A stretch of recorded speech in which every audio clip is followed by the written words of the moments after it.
साथियों नमस्कार। कोरोना की तीसरी लहर की आशंकाएं खूब बढ़ने लगी हैं और आज के अखबार में तो देश के प्रधानमंत्री माननीय नरेंद्र मोदी ने भी आशंका जाहिर की है कि अगर हालात ऐसे ही रहे तो तीसरी लहर आएगी। कल शाम को हमने आपकी मुलाकात नगर के बीसीएमओ डॉक्टर मयंक शर्मा से कराई थी। आज हम आपकी मुलाकात डॉक्टर नेहा शर्मा से कराते हैं। कोरोना की तीसरी लहर की क्या आशंकाएं हैं और इन आशंकाओं के बीच में खास करके बच्चों को और प्रसूति महिलाओं को किन किन सावधानियों का ध्यान रखना चाहिए। मैडम, इस चर्चा के लिए आपने समय निकाला, इसके लिए आपको धन्यवाद। आपका व्यक्तिगत अनुभव क्या कहता है, तीसरी लहर की कितनी आशंकाएं हैं? जी, मैं डॉक्टर नेहा शर्मा हूँ, Krishna hospital and surgery centre से बयाना से बात कर रहे हैं। देखिए, तीसरी लहर के बारे में आशंका बहुत ज्यादा हो रही है क्योंकि आजकल लोगों को अब ये लगने लगा फिर से कि कोरोना गया तो लोगों ने मास्क लगाना, हैंड सैनिटाइजर, सोशल डिस्टेंसिंग सबको अवॉइड कर दिया है, सबको छोड़ दिया है। हम ही जिम्मेदार हैं इस तीसरी लहर के लिए। मैं आजकल देख रही हूँ मार्केट में गैदरिंग, लोगों का मिलना जुलना और सोशल डिस्टेंसिंग पूरी तरह से जा रही है। तो तीसरी लहर की आशंका इस वजह से बहुत ज्यादा हमें लग रही है और ये बच्चों को बहुत ज्यादा अफेक्ट कर सकती है क्योंकि बड़े बूढ़े एडल्ट अब सभी स्टेज के लोग इससे अफेक्टेड तो हो ही चुके हैं। अगर हम इसी तरह मिलते जुलते रहे, सोशल डिस्टेंसिंग का पालन नहीं किया तो ये लहर जरूर ही बच्चों पर भी अफेक्ट डालेगी। और ये भी आशंका है कि फर्स्ट लहर से सेकेंड लहर ज्यादा खतरनाक थी, तो बच्चों पे अगर असर पड़ेगा तो ये भी डर है कि थर्ड लहर उससे भी ज्यादा खतरनाक हो सकती है। मैडम, ये कोरोना पढ़ा लिखा इंसान है, कौन है जो ये क्रम से आ रहा है?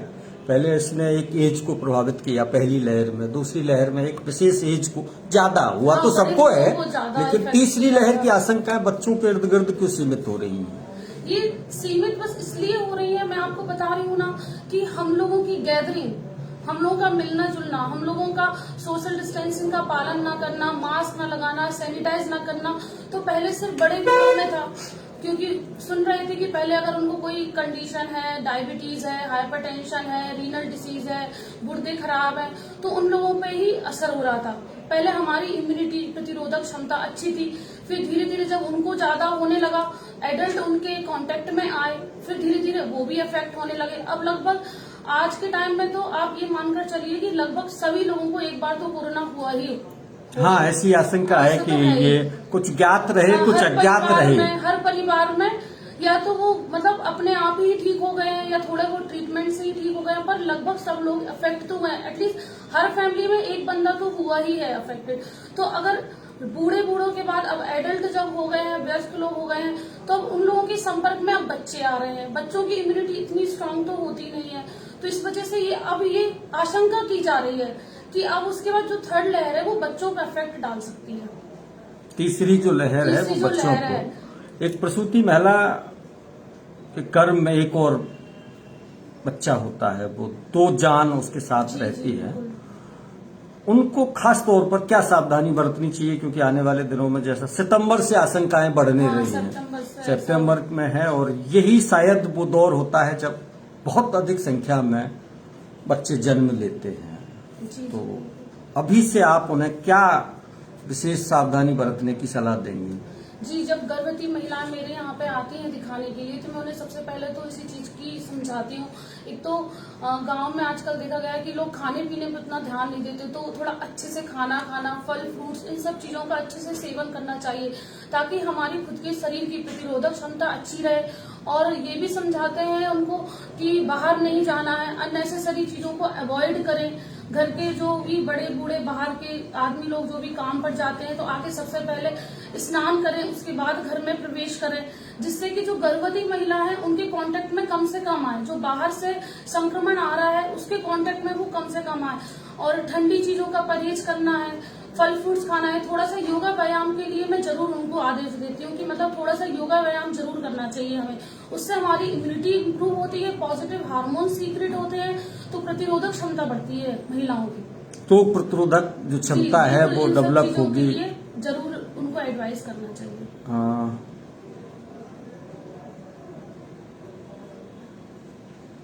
खास तौर से रेस्ट, प्रॉपर रेस्ट। हाँ, ये विश्राम जो है, वो लोग काम करती रहती हैं, खाने पे टाइम नहीं देती हैं, रेस्ट नहीं करती हैं। तो इस चीज के लिए जरूर है कि एटलीस्ट दिन में भी 1-1.5 घंटे जरूर रेस्ट करें, रात में प्रॉपर स्लीप लें। मतलब 8 to 10 आवर्स की नींद तो उनकी होना ही चाहिए पूरे टाइम पे। हाँ, एक और मैडम ज्यादा चर्चा अब होने लगी है कि सामान्य प्रसव के बजाय ऑपरेशन से ज्यादा बच्चा होते हैं। आपको क्या कारण लगता है कि ऐसा एक साथ क्यों बढ़ा है ये पिछले दिनों से? देखिए, ये धारणा बन रही है आम जनता में, जबकि ये ऐसा है नहीं। अगर डॉक्टर को लगता है या महिला की कंडीशन देखकर लगता है अगर सामान्य प्रसव हो रहा है तो हर डॉक्टर सामान्य प्रसव को ही करवाता है। लेकिन पहले क्या था कि मतलब जैसा हमने पहले के दौर में देखा है कि पहले 8-8, 9-9, 10-10 बच्चे तक होते थे, उनमें से 3-4 तो एक्सपायर ही हो जाते थे। घर में महिलाएं ध्यान नहीं दे पाती थी, घर के बड़े बूढ़े ध्यान नहीं दे पाते थे, लास्ट में 3-4 ही उनके पास बचते थे। अब जनता बहुत अवेयर हो चुकी है, वो 1 या 2 बच्चे ही करते हैं, वो इतने बच्चे अब कोई नहीं करता। तो सब लोग कॉन्शियस रहते हैं इस चीज के लिए कि जब हॉस्पिटल आते हैं तो उनको अगर ये बताया जाता है कि अगर कोई रिस्क लगती है हमें, हम बताएं उनको कि देखिए आपके नॉर्मल अगर हो सकता है तो हम वो बताते हैं।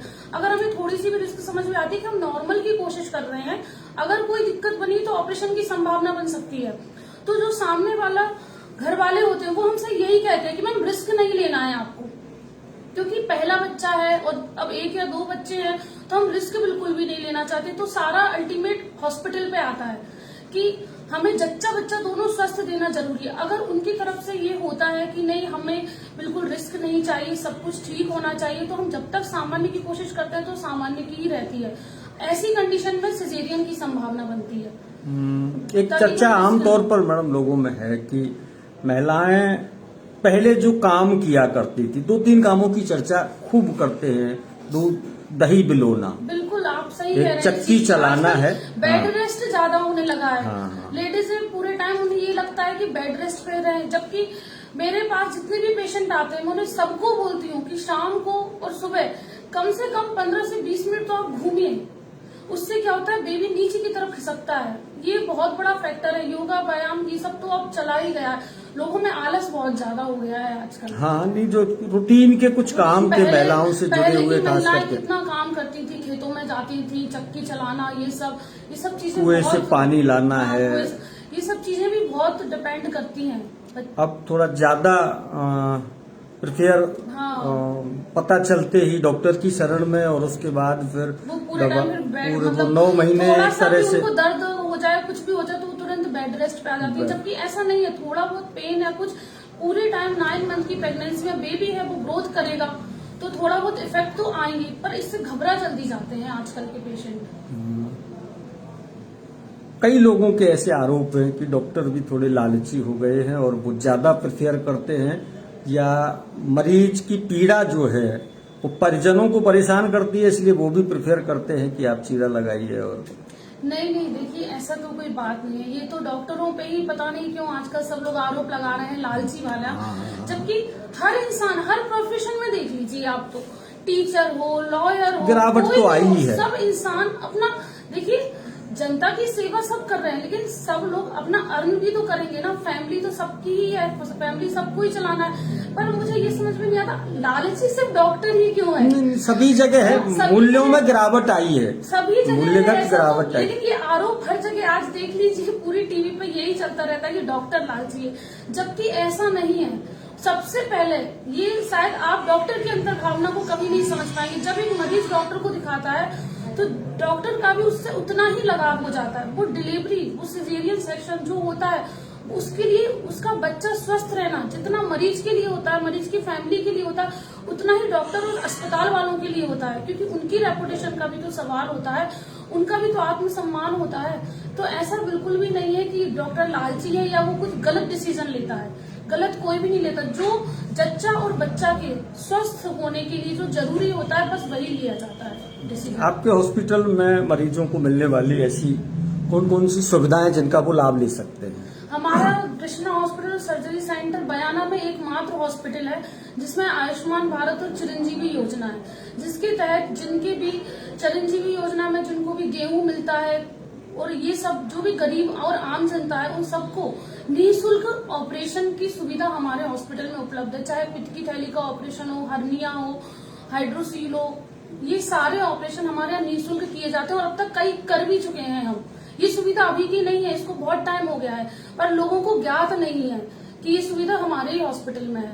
तो ये चीज मैं बताना चाहूंगी कि अगर आपके पास चिरंजीवी योजना है, आयुष्मान भारत का वो रजिस्ट्रेशन है, तो आप बिल्कुल आइए, आपको इस चीज के लिए इसके लिए एक भी रुपए का खर्च नहीं होगा। अभी ये जो एक योजना मुख्यमंत्री जी की ओर से जो स्वास्थ्य बीमा कराया गया था, उसका भी लाभ मिल रहा है आपको? हाँ, बिल्कुल, हमारे यहाँ सारी योजनाएं हैं जो मोटे तौर पर कोरोना को लेकर के आप क्या लोगों को सुझाव देंगे, क्योंकि इसी की आशंकाओं के बीच में इंसान रह रहा है इन दिनों? मैं तो अभी भी सबको यही समझाऊंगी कि कोरोना अगर फैल रहा है तो इसके लिए जिम्मेदार सिर्फ हम हैं। आपको social distancing, mask, sanitisation, gathering, मिलना जुलना, शादी ब्याह में जो इतना सब अब जाने लगे हैं, इसको प्लीज अवॉइड कीजिए। हम ही जिम्मेदार होंगे तीसरी लहर के लिए। कोरोना अभी गया नहीं है, अभी भी केस आ रहे हैं, पर थोड़ा कम हो गया है, ट्रीटमेंट फैसिलिटीज बढ़ गई हैं, लोग थोड़े से अवेयर हो गए हैं, इस वजह से कम तो हो गया है, लेकिन अभी गया नहीं है। तो हमें ये नहीं मानना है कि अब कुछ नहीं होगा। इस चीज का आप लोग सबको निश्चिंत नहीं हो जाना है। बिल्कुल निश्चिंत तो बिल्कुल भी नहीं होना है, अभी भी है और कई केस अभी भी आ रहे हैं। रोज 30,000 केस पर डे अभी भी आ रहे हैं, निकल रहे हैं, अभी भी निकल बढ़ रहे हैं, हर रोज संख्या धीरे-धीरे वो बढ़ ही रहे हैं। महिलाओं, चूंकि आप स्त्री रोग विशेषज्ञ हैं, लेकिन उस एंगल से महिलाओं के रोगों से जुड़ी हुई या किसी भी विशेष ऐसे महिलाओं से जुड़े रोग के बारे में जो जनरली महिलाएं संकोच के कारण घर वालों से भी चर्चा नहीं करती हैं, डॉक्टरों तक नहीं पहुंचती हैं, आप कोई सामान्य सा सुझाव देना चाहें? अगर आपको महिलाओं को किसी भी तरह की दिक्कत है, निसंतानता से संबंधित परेशानी है, बच्चेदानी से संबंधित परेशानी है, श्वेत प्रदर से संबंधित परेशानी है, तो इन चीजों के लिए झिझक नहीं होनी चाहिए। आप नहीं बता सकती अपने परिवार में, तो एटलीस्ट इतना बोलिए कि हमें डॉक्टर के यहाँ दिखाने जाएं। आप डॉक्टर के पास आएंगे तो सब डॉक्टर अपने फैमिली वगैरह सबको साइड में करके चैम्बर में से पेशेंट को रख के आपस में पूरे सुझाव से बात करते हैं, ताकि वो अंदर उनके मन में कुछ भी ना रहे। और अपने डॉक्टर से कुछ भी मत छुपाइए, कुछ भी परेशानी उसको बताइए, तो उसका इलाज आराम से हो जाएगा। बिल्कुल झिझकने की जरूरत नहीं है। आप एक बार आप डॉक्टर के पास आएंगी तो आप उन्हें अपने सुझाव, अपनी परेशानी बताएंगे, वो उससे संबंधित सभी सुझाव आपको देंगे। हो सकता है आप परेशान ज्यादा हो, परेशानी इतनी बड़ी ना हो, परेशानी बहुत छोटी सी हो, वो थोड़े वो ट्रीटमेंट से या घरेलू इलाज से ही ठीक हो जाए, और उसके लिए एक बार बातचीत करना बहुत जरूरी है। ऐसा लोग कहते हैं कि महिलाओं से जुड़े कई रोगों का कारण संकोच है। हाँ, ये तो है। गांव की महिलाओं में स्पेशली ये देखा गया है कि वो संकोच की वजह से परेशानी को, छोटी सी परेशानी को इतना लंबा खींच लेती हैं। जब उनको बहुत ज्यादा दिक्कत होती है तब वो घर वालों को बताती हैं, और फिर वो चीज सीधे ऑपरेशन पे या फिर आगे कीमोथेरेपी, रेडियोथेरेपी जो होती है उन पर चली जाती है। तो मैं वही कहूंगी कि संकोच नहीं करना है। आपको छोटी से छोटी परेशानी है तो एक बार आप डॉक्टर के पास आइए, उनसे बात कीजिए, वो आपको जो भी सही सुझाव होगा वो देंगे, और हो सकता है थोड़े में ही वो परेशानी ठीक हो जाए। अगर कोई किशोरी बालिका आपको सुन रही है, किशोर उम्र की, उनको स्वास्थ्य संबंधी आप क्या सुझाव देंगे कि वो अपने आप को कैसे बेटर, हेल्दी रख सकते हैं? किशोरी बालिकाओं में आजकल ये मैंने बहुत देखा है कि खाना सब लोग बहुत कम खाते हैं, स्लिम रहने की। बिल्कुल, तो इससे उनके पूरे हार्मोन्स डिस्टर्ब हो रहे हैं। आजकल बहुत सी लड़कियां, बच्चियां मेरे पास आ रही हैं जिनको मासिक धर्म से संबंधित परेशानियां हो रही हैं। तो ये परेशानियां अब इस समय क्यों हो रही है? क्योंकि उन लोगों का न्यूट्रिशन बहुत पुअर हो गया है। खाने पीने पे विशेष ध्यान दीजिए। देखिए, खाना पीना के साथ आप योगा कीजिए, एक्सरसाइज कीजिए, तो आपकी बॉडी ठीक रहेगी, लेकिन खाने को छोड़ना नहीं है। साथ में मैं बताऊंगी कि मासिक धर्म के समय थोड़ा स्वच्छता का ध्यान रखना चाहिए उन लोगों को। गांव पे लड़कियां, वही होता है, संकोच की वजह से कह नहीं पाती हैं, तो उन लोगों को अपने घर पे अपनी मम्मी से बात करनी चाहिए और आके एक बार डॉक्टर से सुझाव लेना चाहिए। थोड़ी साफ सफाई का, खाने पीने का, इन चीजों का विशेष ध्यान रखना चाहिए। इस उम्र से ही ये जो स्लिम, पतला दिखने की आदत है, इसका क्या बैड इंप्रेशन उनके आगे के जीवन पर हो सकता है? यहीं से वो कमजोर रह जाती है। यहीं से वो कमजोर हो जाती है। शुरू से ही आजकल टीवियों में इतना देख रहे हैं कि बिल्कुल स्लिम रहना, खाना पीना, डाइटिंग इतना ज्यादा चल रही है, तो वो स्टार्टिंग से ही कम कर देती हैं। 10-15-16 साल की उम्र से जैसी किशोर अवस्था स्टार्ट होती है और वो ये सब शुरू कर देती है। आगे चलकर उनको बहुत दिक्कतें आती हैं। जैसे मैंने बताया श्वेत प्रदर की समस्या, कि बहुत ज्यादा आजकल किशोरी महिलाओं में देखने को मिल रही है, क्योंकि ये सिर्फ 90% ये कमजोरी की वजह से होती है। उस चीज को वो ये समझ नहीं पाती, उन्हें लगता है इन्फेक्शन है या कुछ, और वो उसका इलाज लेती रहती हैं। तो जब भी सबसे पहले मेरे पास मरीज आता है तो मैं उसको यही बोलती हूँ, आप पहले खाना स्टार्ट कीजिए, अच्छे से खाना खाइए। आपका न्यूट्रिशन अच्छा होगा तो छोटी मोटी बीमारियां ऐसे ही चली जाएंगी। तो ये जो होता है कि इनका आगे चलकर फिर बच्चे ना होना, निसंतानता बहुत बड़ी समस्या इस वजह से हो रही है, क्योंकि हार्मोन्स पूरे डिस्टर्ब हो जाते हैं। इस चीज को वो समझ नहीं पाती हैं। तो ये आगे इसके अच्छे इफेक्ट नहीं है। इसलिए आप अच्छा हेल्दी न्यूट्रिशन लीजिए, जंक फूड को अवॉइड कीजिए और थोड़ा सा योगा एक्सरसाइज जरूर करना चाहिए। आखिर में अपने हॉस्पिटल की योजनाओं के बारे में, जो लाभ आप लोगों तक दे रहे, एक बार और आप बता दीजिए। जी, Krishna hospital and surgery centre से मैं बात कर रही हूँ। यहाँ पे आपको 24 घंटे आपको डिलीवरी की सुविधा, सिजेरियन की सुविधा, और कोई भी इमरजेंसी, किसी भी मरीज को किसी भी समय कोई भी इमरजेंसी हो, दर्द हो या कुछ भी परेशानी हो, आप पूरे टाइम आ सकते हैं। मैं यहाँ पूरे टाइम अवेलेबल रहती हूँ। ओपीडी की सुविधा यहाँ पे सुबह 9:30 बजे से 2:30 बजे तक है, फिर शाम को 4:30 बजे से 7 बजे तक की सुविधा रहती है। सोनोग्राफी की सुविधा है यहाँ पे। आयुष्मान की योजना है, चिरंजीवी की योजना है, जिसमें निःशुल्क ऑपरेशन की सुविधा है, जो कि गरीब जनताओं के लिए हम लोगों ने, ये सरकार की तरफ से हमें सुविधा उपलब्ध कराई गई है। सारी फैसिलिटीज को देखते हुए हमारे हॉस्पिटल की, और सारी तरह की खून की जांचें, थायराइड, प्रोलैक्टिन, कोरोना की जांच, और जितनी भी संबंधित होती है ब्लड की, सारी वो जांचें हमारे यहाँ है। जल्दी ही रिपोर्ट आ जाती है, ज्यादा मरीजों को वेट नहीं करना पड़ता है। प्राइवेट वार्ड की सुविधा, जनरल वार्ड की सुविधा, सारी व्यवस्था है हमारे हॉस्पिटल में। ज्यादा शोषण तो नहीं मरीजों से? आप चाहे तो हमारे मरीजों के फीडबैक भी ले सकते हैं। हमारे मरीज काफी खुश होकर जाते हैं। तरुण जैन है एक, उनका सवाल तो 2-3 लोगों के और थे मगर निकल गए। प्रोटीन और विटामिन के लिए कौन कौन से फ्रूट जनरली खाने चाहिए, ताकि प्रोटीन और विटामिन के लिए तो आप जो भी सीजनल फ्रूट हो, ये ऐसा कोई रिकमेंडेशन नहीं होता कि आपको एक ही फल पूरे टाइम खाना है। जिस सीजन में जो फल आ रहा है, ये रिकमेंड किया जाता है कि आपको पर डे एक फल तो जरूर ही खाना है। जिस सीजनेबल चीजें व्यक्ति खाते रहना चाहिए, वरना सब लोग आजकल मीठा होता है आम, तो आम को अवॉइड करते हैं, किसी भी ऐसे फलों का अवॉइड करते हैं। जिस सीजन में एप्पल आ रहा है, बनाना आ रहा है, बनाना कैल्शियम रिच फ्रूट होता है, कीवी होती है, ये सारे फल लेने चाहिए। आम, सारे सीजनल फ्रूट्स आप लोगों को जरूर लेनी चाहिए। साथ में दिन में खाने के टाइम पे आपको सैलेड जरूर लेना चाहिए, खीरा टमाटर की सलाद जरूर लेनी चाहिए, क्योंकि ये फाइबर रिच होता है। हमारी बॉडी में जब फाइबर पहुंचेगा तो कब्ज से संबंधित जितनी भी समस्या है वो अपने आप ही दूर हो जाएंगी। और पानी, वाटर इंटेक के लिए मैं जरूर बताती हूँ कि लोग काम में ध्यान नहीं दे पाते। पानी उन्होंने दिन भर में कितना पिया, मिनिमम आप 3 से 4 लीटर पीजिए, पानी रोज पीजिए। कब्ज की समस्या और ये सारी जो नॉर्मल संबंधित समस्या होती है वो ठीक हो जाएंगी। मेरा एक कॉमन सा सवाल है मैडम, महिलाओं को दूध को देख करके छींक क्यों आती है?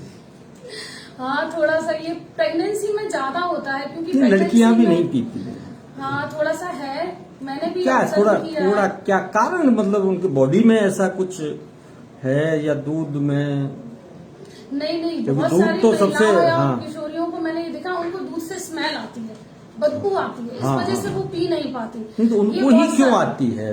कोई थोड़ा सा रीजन हो? बहुत अभिभावक इस बात को लेकर टेंस रहते हैं। हार्मोन्स की वजह से होता है, जो बॉडी में जो हार्मोन्स होते हैं, मेल के हार्मोन्स और फीमेल के हार्मोन्स में थोड़ा सा डिफरेंस होता है। जो टेस्टोस्टेरोन जो मेल में होता है उसके रिजल्ट अलग होते हैं, उनको ये चीजें ज्यादा ठीक लगती हैं। और जो फीमेल में ईस्ट्रोजन होता है उसकी वजह से, उनके हार्मोन्स की वजह से उनको ये मिल्क और जो डेयरी प्रोडक्ट होते हैं वो थोड़े से कम पसंद आते हैं। इसलिए मैं उनको कभी कभी प्रोटीन पाउडर वगैरह देती हूँ, जो थोड़ा टेस्टी फ्लेवर आ जाता है, जिससे वो बेटर तरीके से उपचार है इसका, या फिर वो मतलब दूध बताते हैं कि एक ऐसा जो पी सकता है वो आराम से ले सकता है, कोई दिक्कत नहीं। जो नहीं पी सकता तो आप उसमें आजकल बहुत अच्छे प्रोटीन पाउडर आ गए हैं, चीजें मिलाकर चॉकलेट, हाँ, ये सब मिलाकर आप ले लीजिए, उनका भी इफेक्ट आएगा, प्रोटीन भी ऐड होगा और दूध का टेस्ट बढ़ जाएगा, तो वो आराम से ले सकती हैं। कोई आखिरी सलाह जो महिलाओं को आप देना चाहती हैं? हाँ, बिल्कुल, मैं गर्भवती महिलाओं को स्पेशली इस टाइम पे सलाह देना चाहूंगी कि एक तो वो कोरोना से बचाव का ध्यान रखें, घर में लोगों का ध्यान रखें, थोड़ा गैदरिंग वगैरह से बचें, mask, hand sanitiser, social distancing का ध्यान रखें और खान पान पे विशेष ध्यान दें। आजकल के बच्चे भी बहुत कमजोर हो रहे हैं। पहले जो 3-3, 3.5 किलो के बच्चे होते थे, आजकल के बच्चे 2, 2.5, पौने 3 इसी पे सीमित रह गए हैं। तो आप अपने काम के साथ अपने खान पान पे विशेष ध्यान देना है और घर परिवार के लोगों को भी मैं कहूंगी कि आप उन लोगों का ध्यान दीजिए, वो खाना पीना उनके रेस्ट पर भी स्पेशली ध्यान देना होता है। डिलीवरी को एक तरह से बोझ के रूप में नहीं ले, नॉर्मल है। हाँ, आप थोड़ा हंसते मुस्कुराते रहिए। घर बहुत सारे परिवार के लोग उन्हें परहेज ही करवाते रहते हैं। अरे भाई, प्रेगनेंसी उसका जो मन हो उसे खाने दीजिए, परहेज जरूरी नहीं होता है इसमें। मतलब ये मत खाओ, वो मत खाओ। घर की जो बड़ी बूढ़ी होती है, मतलब मरीज जब आते हैं तो वो बताते हैं कि उनकी सास ये मना करती है खाने के लिए, बहुत ज्यादा बंदिशों में बांध देते करती है खाने के लिए। ऐसा कुछ भी नहीं है, बच्चे को हर चीज चाहिए। आप मैडम, बिल्कुल परहेज मत कीजिए। जितेंद्र छाबड़ी, उनका एक सवाल है कि हार्ड वर्क करने वाली या एथलीट्स जो लड़कियां होती हैं, उनको दूध से ऐसी कोई दिक्कत नहीं होती है क्या? उनके अंदर ये हार्मोन्स नहीं होते? नहीं, वही मैंने बताया ना आपको, हार्मोन्स वाली प्रॉब्लम जो एथलीट होती हैं, जो हार्ड एक्सरसाइज करती हैं, उन महिलाओं में टेस्टोस्टेरोन का लेवल बढ़ जाता है, ईस्ट्रोजन का लेवल कम हो जाता है। आपने देखा होगा पुरुष ज्यादा हार्ड वर्क करते हैं एज एक्सपेक्टेड महिलाओं से, तो उनका हार्मोन्स का लेवल मैंने बताया। ऐसे ही एथलीट और जो हार्ड वर्क करती है ना महिला, उनमें टेस्टोस्टेरोन का लेवल बढ़ जाता है, तो उन्हें उस चीज से उतनी प्रॉब्लम नहीं होती, ईस्ट्रोजन का लेवल डाउन हो जाता है। ये सब हार्मोन्स के इफेक्ट की वजह से ही होता है। कई दर्शकों ने आपको आपके सुझावों के लिए धन्यवाद दिया है। आप सबका आभार समेकित रूप से व्यक्त कर दीजिए। जी बिल्कुल, हम आपकी और आम जनता की सेवा के लिए ही हैं। आप कभी भी कोई भी दिक्कत हो, आप बिल्कुल आ सकते हैं। कोई भी सुझाव हो, डॉक्टर सुझाव देने से कभी भी नहीं झिझकता है। हम इसीलिए पढ़ाई की है और इसीलिए हम यहाँ पर हैं, आपकी सेवा के लिए। आपको कभी भी कोई भी दिक्कत हो तो आप आइए, हम पूरे टाइम अवेलेबल हैं आपके लिए। साथियों, हम प्रयास करेंगे आने वाले दिनों में डॉक्टर से मिलिए कार्यक्रम के तहत 2 दिन में 4 दिन में आपको किसी न किसी चिकित्सक से मिलवाते रहें। आप सबका बहुत बहुत धन्यवाद, आभार, नमस्कार।